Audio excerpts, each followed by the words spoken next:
Depan saya tidak mau makan, tapi punya bini mau makan dah. Dia bisa mentah-mentah tu. Mana? Sedap. Sedap.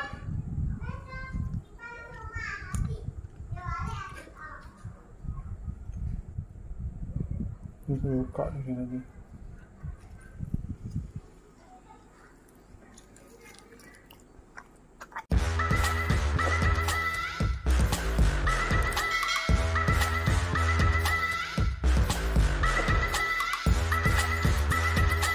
Lisa, ting ting, ting ting.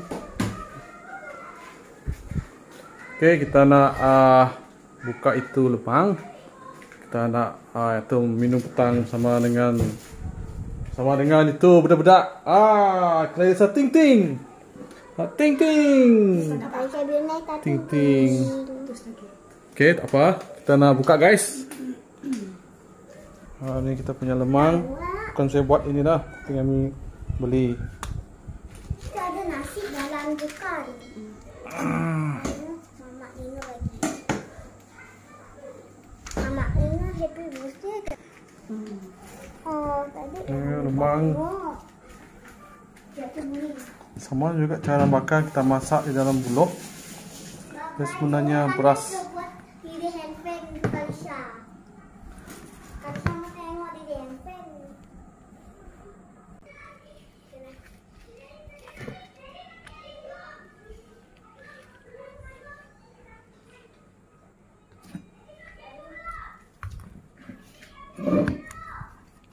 Oke, lemang.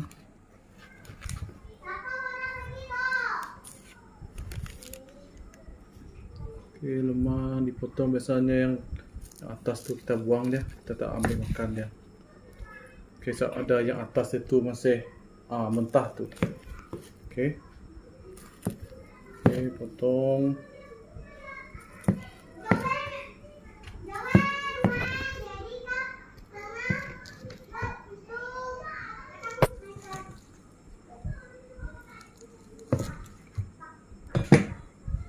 Oke, kita simpan untuk minum petang.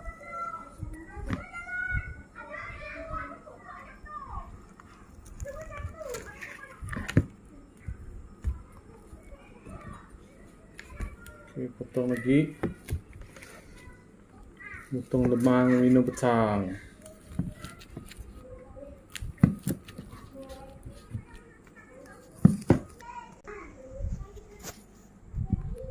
Oke, stop. Sedap ini guys, makanan tradisional kami, orang Dayak dan Dayak Bidayuh. Okay.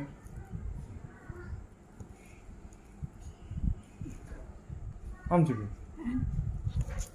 Man. Sedap je. Jadi sedap ya. rasanya yang depan nih sedap. Depan saya tidak mau makan, tapi punya bini mau makan dah. Dia bisa mentah-mentah tu. Mana? Sedap. Sedap.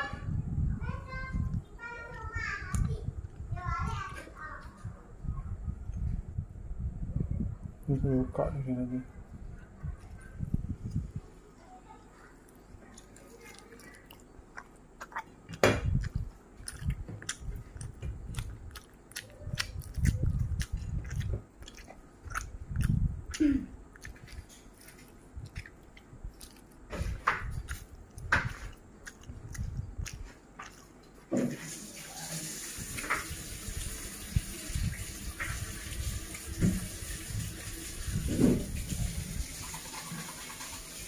Jangan lupa like, komen dan subscribe. Bye.